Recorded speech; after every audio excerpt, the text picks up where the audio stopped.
여러분 안녕하십니까? 사랑하는 시청자 여러분, 주민수입니다. 오늘은 제가 마이크를 좀 들고 강연을 좀 해보려고 하는데요. 이 마이크의 퀄리티도 그렇고요. 지금 방 내부가 좀 울리는 방이어가지고 아마 주변 음이 좀 들릴 거예요. 그래서 하지만은 제가 평소에 모의고사 영상 찍었던 거 생각하면은 그것보다는 좀 음질이 좋을 겁니다. 그거 참고 좀 해주시고요. 참고 부탁드리겠습니다. 오늘 풀이할 거는 고2 6월 한국지리입니다. 한국지리이고요. 풀어봤을 때 그래도 뭐 평범해요. 개념 중심으로 잘만 정리하면 되는 것이고 그래프도 그렇게 막 까다롭진 않았습니다. 개념만 잘 알면은 잘 풀 수 있는 수능에는 이렇게 안 나온다라고 말씀을 드리고 싶은 문제들입니다. 물론 뭐 다는 아니고 트렌드가 좀 다를 거라는 거 수능 때는 그런 걸 좀 알려드릴게요. 뭐 항상 고2 모의고사 그렇죠. 고3 때 되면은 좀 달라질 겁니다, 여러분들. 자, 그렇게 참고해 주시고요. 이것도 쉽다 판단되는 것들은 간단하게 하고 넘어가겠습니다. 그렇게 하고요. 좀 더 중점적으로 봐야 될 것을 중심으로 풀이를 하겠습니다. 1번 보겠습니다. 이거는 뭐 전형적인 문제입니다. 그래서 크게 풀이할 필요 없을 것 같아요. 택리지랑 신증, 동국, 여지, 승남, 조선 전후기를 대표하는 각각 고문헌이죠. 택리지 당연히 조선 후기 실학의 영향을 받았습니다. 그렇기 때문에 개인의 실학자 영향도 받았고요. 그래서 일단 최소한 이 실학의 영향을 많이 받았고 저자의 주관적 견해가 많이 반영되어 있죠. 이거 그냥 처음 봐도 볼 수 있을 부분이었습니다. 근데 근데 제가 좀 의아했던 게요. 제작 시기가 고저가 뭐지 생각했습니다. 최근이면 고고, 오래된 게 고인가? 그런 생각했거든요. 그래서 이거 뭐 저야 고야? 이게 확실히 나가 최근인 건 알아요. 근데 이 말이 모의고사 문제 이게 좀 표현이 좀 애매해가지고 고점 낮고 높은 게 뭐냐고 뭐가 낮고 뭐가 높은 건지 그걸 좀 헷갈려가지고 좀 문제를 헷갈려 하다가 다행히 답은 D 아니면은 이 모서리여야 돼요. 예, 이거나 이게 돼야 되는데 다행히 이게 없어가지고 나가 더 최근인 게 저구나 이렇게 생각했습니다.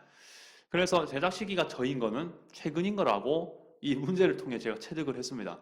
아무튼 답은 4번이고요. 패스. 여기 나오네요. 늦음. 여기에 다행히 풀이가 나와 있었기, 이렇게 말이 나와 있었기 때문에 답이 될 수 있었던 것 같습니다. 이게 없었으면은 헷갈렸을 거예요. 네. 2번 가겠습니다. 2번은 패스할게요. 이거는 잘 정보를 비교해 보시면은 풀이가 가능해요. 저는 매번 이런 문제 나오면은 문제 풀이 안 합니다. 네. 자, 이거는 한국지리에서 보통 시간 때우기, 시간 잡아먹기 문제로 아주 대표적인 개념을 알아야 되는 게 아니고 시간 때려잡기 문제입니다. 여러분들에게는 불리할 수도 있죠. 문제는 쉬워 보이죠? 위로를 받죠. 하지만 저거 시간 오래 끌면은 나중에 한두 문제 못 풉니다. 저런 문제는 빨리빨리 풀어낼 수 있는 게 중요하죠. 자, 저런 늪에 빠지지 마시고 3번. 일단 문제는 바로 풀어볼게요. 반도국가로 유리하다 맞죠? 이 폭탄 모양은 있어야 되겠네요. 그리고 니은도 맞죠? 우리나라 북반구 중위도 맞고 사계절 뚜렷한 거 여러분 살아와 보셨으니까 물론 외국에서 오신 분도 계실 건데 그런 분들은 우리나라가 이렇다는 걸 알고 계실 필요가 있습니다. 아니요, 아니죠. 맞아야 되죠? 여기는 스태프가 없겠네요. 동경 135도 표준 경선 사용했기 때문에 본초 자오선, 그리니치 천분대의 영국의 자오선이죠. 여기보다 빠르죠. 그래서 아니요 해야 맞죠. So, 기억이랑 디귿 찍어야 됩니다. 답은 3번이네요. 패스. 야영장 대화 일부이다. 복합적인 문제죠. 지리 정보 문제랑 해안 지역 문제가 같이 나오게 되겠습니다. 고성군 거진읍 이거는 뭐 어떻게 보면 객관적인 주소 얘기죠. 그렇다 보니까 공간 정보 맞습니다. 속성 정보가 되려면요, 뭐 인구가 얼마다, 뭐 여기에 뭐 어디 간에 뭐라고 해야 됩니까? 논밭 농사 뭐 위치 뭐 이런 게 나와야 되는 부분이죠. 그 위치에 있으니까 나오는 특징들 그런 게 속성 정보여야 됩니다. 근데 이거는 어떻게 보면 좀 객관적인 정보죠. 뭐 객관적이라기보다는 위치만을 보여주고 있잖아요. 아무튼 뭐 그런 겁니다. 그리고 사비는 그야말로 그 해수욕장 아니겠습니까? 해수욕장에 있는 모래들, 파랑의 퇴적 작용이죠. 파도, 조류는 밀물, 썰물이 있지 않습니까? 밀물, 썰물. 석호 같은 경우는 뭐 여러분 공부해봐서 알겠지만은 원래는 이렇게 볼록했던 해안선이었다가 아구에 있는 것들이 점점 모래가 쌓이면서 안에가 막히죠. 그게 석호인데 규모가 축소되죠. 석호는 어떤 강에 의해 가지고 물을 받는 곳이 아니기 때문에 그러면은 이런 석호 같은 경우는 좀 바다로부터 좀 들어간 곳, 움푹 들어간 곳에 발달하죠. 만입부에 발달합니다. 그러면 답은 뭐 딱 나오죠. 2번 기역 디귿이 답이었습니다. 그다음 이렇게 개념 문제가 많죠. 거의 적용 문제라기보다는 기억 리을 내용으로 옳은 것은 되어 있습니다. 이것도 잘 보시면 지금 평지가 대부분이고요. 150 이렇게 돼 있으니까 일단 산지라고 보기 좀 어렵고 그리고 강이 있고요. 강 바로 앞에는 밭이 있고 뒤에 논이 있네. 공식 아닙니까? 앞에는 자연제방, 뒤에는 배후습지. 더 모래알이 작으니까 더 멀리까지 갈 수 있죠. 강물이 범람했을 때. 그래서 A는 배후습지에 관한 부분 다시 볼 수 있고요. 해발고도 높은 건 B죠. 예, B가 높습니다. 그러니까 자연제방이겠죠. 그러면 이거 기억은 맞습니까? 틀렸습니까? 틀렸죠. 그리고 A는 뭐 워낙 입자가 좁다 보니까 이게 모래 사이 공간이 별로 없어요. 왜 보통 큰 덩어리는 큰 덩어리 사이에 막 공간이 막 많아서 물이 잘 빠지는데 A 같은 경우는 그러지 않습니다. 진흙이 너무 미세해가지고 미세한 진흙끼리 모이다 보니까 뭔가 물이 탈 틈이 없어요. 별로.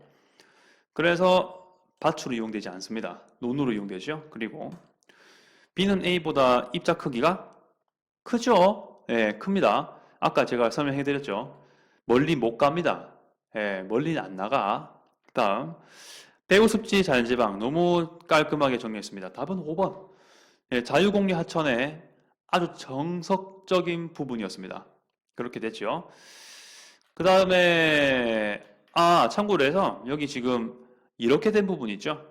이건 밭이지만 또 이게 있어요. 이거는 과수원입니다. 6번.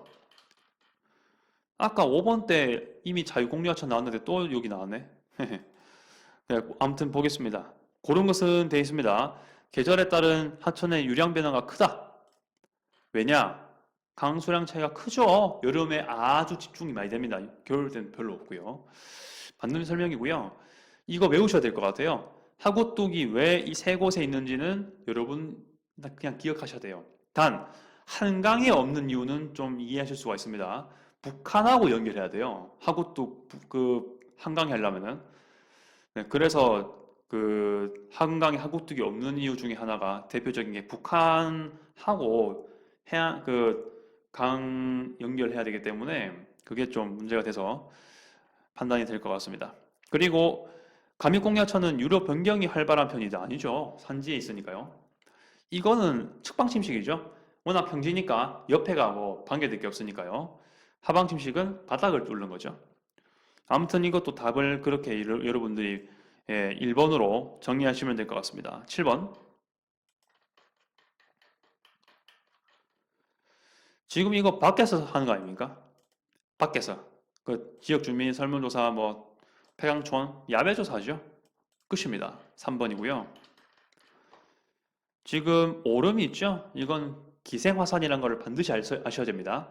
제주도에 있죠. 제주도에 있는 열하분출, 즉 화산의 종속적인 부분이라 볼 수 있고요. 이거는 지금 뭐 딴 건 모르겠으나 한탄강이 나옵니다. 네, 연천이랑 철원에 있는 그런 한탄강. 대표적인 용암동물이죠. 열하분출. 제가 정정할게요. 물론 뭐 기생화산도 좁은 곳을 틈타서 뭐 아주 조그만하게 뭐 용암이 올라오는 건 맞는데 열화분출이라 한다면은 이때 이 한탄강의 경우를 설명해야 될 것 같습니다. 아무튼 중요한 거는 둘 다 화산 지역이죠. 1번입니다. 네, 그래서 한탄강 같은 경우는 현무암 대지 위에 흙이 풍화가 돼가지고 거기서 아주 열심히 농사가 되고 있는 논농사가 되고 있는 모습이 되겠습니다. 조금만 위로 가면은 북한이죠. 좋습니다. 9번 돌린에 돼 있는데요. 돌린에 아주 유명한 카르스트 지형, 석회암으로 인한 움푹 파인 지형입니다. 그러면 용암동굴이 발생할까요? No, 화산이 아니죠. 용식은 그냥 물리적으로 그냥 물이 막 힘을 주니까 흙이 팍팍 깎여 내려가는 게 아니고 화학적인 이유로 물이나 그 화학적인 성분이 섞인 물 때문에 어떤 고체가 녹으면서 없어지는 게 용식이죠. 그 다음 배수가 불량해서 논으로 사용될 수가 이거는 그 이렇게 아까 말씀드린 원리 때문에 용식의 원리 때문에 구멍이 뽕뽕뽕 생겨요. 흙 사이로. 그렇기 때문에 반대 설명이 돼야 됩니다. 아무튼 니은이 답이 맞고요. 그 다음 붉은색 토양이 나타납니까? 그렇죠. 이때 말씀드릴 수 있는 게 뭘까요? 테라로사. 테라로사. 맞죠? 장미 색깔의 붉은 모양의 땅. 이렇게 되어 있는. 물론 뭐 이게 그 영어는 아닙니다. 영어 아니고 그 라틴 쪽에 제가 알기로는 포르투갈이나 스페인어 그쪽 말이죠. 그렇게 해서 답은 뭐 4번입니다. 10번 너무 쉽다. 간단하게 지나가겠습니다. 이거는 여러분들 전리품으로 독도 이렇구나 생각하시면 돼요. 10월 25일이구나 하시면 되겠습니다. 10월 25일 날에도 뭐 영상 하나 올릴까 싶은데요. 아직 뭐 먼 미래죠. 답은 몇 번입니까? 옳지 않은 거 3번이죠. 통상기선입니다. 이렇게 동떨어진 섬 같은 경우도 통상기선 쓰죠. 11번. 네, 단독 고위평탄면 문제입니다. 고위평탄면 같은 경우는 워낙 또 습기도 많아가지고 그 초원이라기보다는 뭔가 습지가 많아요. 생태 습지가 많아요.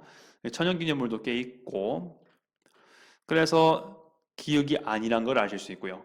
이거는 화산 지형이 뭐 아예 없는 건 아니겠지만 아주 일부 있을 수 있지만 이런 용암 분출로 형성되지는 않았습니다. 저지대 연평균 낮죠? 네, 낮죠. 대관령 생각하면 되니까요. 그리고 당연히 뭐 디귿 맞죠. 평탄해가지고 평탄하게 그대로 올라갔으니까요. 이게 경동성 여곡 운동입니다. 신생대 제3기 때. 그리고 봄철에도 목초지배가 유리하죠. 그러니까 여기서 뭐 소도 기르고 말도 기를 수 있고 뭐 이렇게 되는 거 아니겠습니까? 그래서 답은 기억 빼고 다 맞죠. 그래서 답은 5번이 답이었습니다. 12번. 이렇게 개념 문제만 나와요, 지금. 저는 사실 12번 보면서 약간 긴장했는데 처음 본 유형인데 오히려 쉬웠습니다. 그냥 개념만 보면 되죠. 자, 이거 중에 가장 최하늘 평균이 낮은 지역은 어디일까요? 겨울이거든요. BC는 근본적으로 바닷가에 있잖아요. 그렇다 보니까 겨울에 생각보다 온도가 높아요. B 같은 경우는 C보다 위도가 높지만 A랑 비교했을 때도 위도가 차이가 남쪽에 있지는 않지만 남쪽에 있고 그렇지 않죠. 네, 좌우지간에 A가 가장 그래도 내륙에 있잖아요. BC보다는 얘가 가장 겨울에 온도가 낮습니다. 서울이잖아요. 이번 올해 서울 추운 거 경험해 보셨죠? 그때 제주도 울릉도는 마이너스로 잘 안 내려갔습니다, 여러분들. 내려간 적도 있지만은 거의 안 내려갔습니다. 가는 아무튼 A고 겨울 강수 집중이 높은 곳은 B겠죠. 왜냐? 눈이 내리니까. 아닌 건 C. 그냥 A, B, C가 답입니다. 아주 간단한 문제였고요. 13번. 대통령 지도 문제가 나왔습니다. 바로 5번 넘어갈 수 있죠. 근데 뭐 참고로 4번만 보겠습니다. 가장 오래된 지도인데요. 이거는 혼일 강리 역대국도 지도가 되겠습니다. 이거 미국 박물관에서 전시된 적이 있죠. 근데 그건 뭐 여기 문제 내용 아니니까 그냥 그렇단 것만 아시고요. 5번 꼭 좀 기억하십시오. 정말 커요. 네. 이렇게 7m, 4m인 걸 어떻게 들고 가겠습니까? 이거를 휴대할 수 있도록 정리를 했겠죠. 뭐 영화도 나왔고요. 이거 관련해가지고. 흥선대원군 집권시기 때네요. 14번. 꽃샘추위 문제입니다. 꽃샘추위는 시베리아. 네, 기단에 의해서 흔들어지는 거죠. 2번. 바로 했습니다. 뭐 그나마 뭐 좀 익숙하지 않은 개념이 5번일 텐데요. 이거는 태풍입니다. 태풍이라고 볼 수 있습니다. 15번. 역사학 문제 아니죠? 이거는 엄연하게 지리 문제입니다. 화강암을 이용한 특히 뭐 이쪽 지역에 특히나 불국사 운동도 있었죠. 불국사 운동이 불국사에서 데모한 게 아니고 불국사 근처에 있는 이 경남 영남 지방 중심으로 화산 운동이 있었던 그런 부분인데 중생대 때. 아무튼 디귿 맞고요. 이거는 따로 공부를 하셔야 됩니다. 공부해가지고 중생대라는 걸 꼭 아셔야 되고요. 그리고 마그마가 지하에서 굳어진 거죠. 이것을 관입이라고 불렀습니다. 이렇게 두 개를 좀 꼭 좀 기억해 주십시오. 네, 3번 이 답이었습니다. 시멘트 이거는 카르스타이겠습니까? 리을은 예 이게 만약에 주변 산지가 아니라 분지를 구성했다면은 이게 분지 중간에 걸 구성했다면은 답이 될 줄 모르겠습니다. 화강암인데 주변이니까 편마암이잖아요. 주변 산지는 사실 마그마랑 관련이 없어요. 다른 시대의 다른 암석입니다. 그래서 답은 뭐 바로 네, 3번인 거 알 수 있을 것 같은데. 그다음 16번 제가 좀 여기 나온 것 중에 제일 좋아했던 문제입니다. 왜냐? 다 가봤거든요. 이 5개를 전 다 가봤습니다. 일단은 태안에서 볼 수 있는 신두리 사구 뭐 볼 수 있고요. 그리고 부안 제가 올해 겨울에 아주 눈이 엄청나게 많이 내릴 때 제 무릎까지는 아닌데 그래도 종아리까지는 눈이 쌓였던 그런 곳이었는데 채석강을 다녔습니다. 채석강이 서해안에서 좀 보기 어려운 대표적인 해시계인 곳이고요. 파식대가 있는 곳이에요. 네, 군산 밑에 있습니다. 그리고 고성도 가봤는데 이거는 제가 중학교 때 수학 여행으로 가본 곳입니다. 공룡발자국. 이때 고속도로가 있는데 공룡나라 휴게소라는 아주 예쁜 이름을 가진 고속도로 휴게소도 있습니다. 그 다음 부산 태종대가 조상전리겠습니까? No. 화산 지형이 아니죠. 그래서 답은 4번. 5번 같은 경우는 해안당구 아주 대표적인 곳으로 언급되는 게 정동진이잖아요. 네, 볼 수 있습니다. 17번. 지금 생태복원 하고 있네요. 그러면은 바로 답을 풀 수 있죠. 생물종 다양성 늘어날 것이고, 그리고 자연공간 확대되지 않겠습니까? 답은 4번이겠죠. 네, 토양층으로 흡수가 많이 되겠죠. 콘크리트 때문에 흡수가 안 됐다가 흡수가 많이 되기 시작하겠죠. 콘크리트는 물질 구조상 절대 물을 흡수할 수가 없습니다. 그냥 다 튕기게 되겠죠. 상대습도, 그렇죠. 흙이 많이 물을 머금게 되니까 상대습도가 올라가겠죠. 18번. 이거 헷갈리시면 안 되는 게 1차, 2차가 시기별 구분이 아니고요. 더 주류냐, 더 비주류냐의 구분입니다. 1차는 우리가 알고 있는 우리나라 등골대기, 태백산맥, 뭐 낭림산맥 그런 거고요. 2차 산맥은 뭐 차량산맥. 그러니까 1차가 이거면 2차는 이렇게 직각으로 좀 연속성이 섞지만 그래도 조금 경사가 있는 그런 산맥들입니다. 그러면은 1번 틀렸죠. 2번 맞죠. 다행히. 3번 동부, 서부죠. 4번 흑산 같은 경우는 시원생 때부터 원래 있었던 그냥 내추럴한 날것의 산이고요. 돌산 같은 경우는 화강암 간이 때문에 땅 밑에 화강암이 있다가 나중에 흙이 깎여가지고 결국 화강암이 드러난 경우잖아요. 그게 돌산인데 팁을 드리자면은 우리나라에서 악 들어가는 거 있잖아요. 뭐 설악산, 관악산, 월악산, 치악산 전부 다 돌산입니다. 전부 다 화강암으로 이루어져 있습니다. 꼭 기억해 주십시오. 이게 제 팁이고요. 이 팁이 그대로 이용되네요. 설악산. 지리산은 뭐 원체 대표적인 흑산 케이스니까요. 이렇게 볼 수 있겠습니다. 반대로 돼 있으니까 틀렸죠. 19번 가겠습니다. 네, 한라산 정상보랑 해안 저지대의 해발고도 차이겠죠. 그렇죠. 같은 지역이지만은 네, 높이가 다르니까요. 해발고도가 답이었습니다. 다음 20번. 이거 너무 쉬웠으니까. 이것도 뭐 기역, 기단이란다면은 북태평양 기단일 거고, 이거는 계절풍이겠죠? 그거 빼면은 나오는 게 아마 뭐였겠습니까? 열대야였을 거예요. 이것도 결국 개념 문제였습니다. 답은 1번이겠습니다. 아무튼 뭐 그래요. 그렇게 되는 것이고 2번은 삼한사원이고요. 삼한사원 3번 춥고 4번 따뜻한 거 겨울 때 벌어지는 뭐 전형적인 건데 요즘엔 좀 왔다리 갔다리 하죠. 이건 소나기일 거고 이거는 이건 뭐 소나기 일종일 거고 이건 옥새바람이겠죠. 그리고 이거 한랭한 공기 위협으로 이거 한파겠죠. 한파로 인한 뭐 그런 부분이겠죠. 아무튼 뭐 그렇습니다. 이렇게 20번도 풀이를 마쳤습니다. 뭐 총평을 해보자면은 그냥 개념 문제예요. 적용 문제 없습니다. 이거는 여러분 틀리면 안 되는 문제들만 모여 있습니다. 그 작년 수능이랑 재작년 수능을 봤을 때 한국지리가 거의 만점 1등급이었거든요. 그렇게 되는 부분인데 그렇게 되려면 여기 있는 것들은 틀리면 안 됩니다. 틀렸다 하더라도 반드시 고이니까 아직 네, 괜찮습니다. 모두 문제들을 풀이를 꼼꼼하게 하셔야 될 부분입니다. 하지만 한국지리는 한 달 공부하고 2달 공부하고 3달 공부한 게 차이가 크기 때문에 지금은 까먹지 말자라는 그런 맥락으로 아직 6월이잖아요. 덜 배웠잖아요. 아직. 그러니까 좀 더 개념을 다져 나가자. 네, 그런 말씀을 드릴 수 있겠습니다. 네, 꼭 오답 노트 정리하면 되겠고요. 이상 주민수였습니다. 아디오스.